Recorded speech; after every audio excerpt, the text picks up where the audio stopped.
Red flag ba kapag yung nag-uusap naman kayo pero hindi kanya pinapakinggan?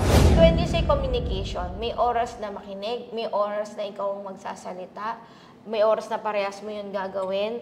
So, ang akin, dito pa rin bumabagsak na kailangan talaga meron kayong constant and open communication. Meron din namang pag nakikinig, time, hindi naman iniintindi, di ba? Kaya, nakikinig nga, hindi naman iniintindi.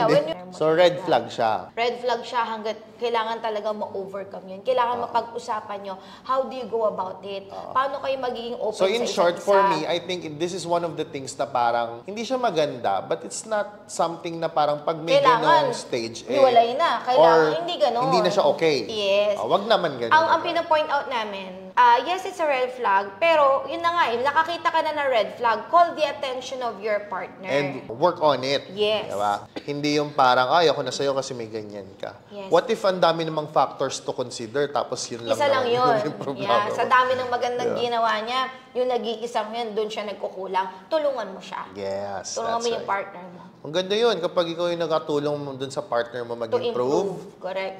Masarap sa feeling yun.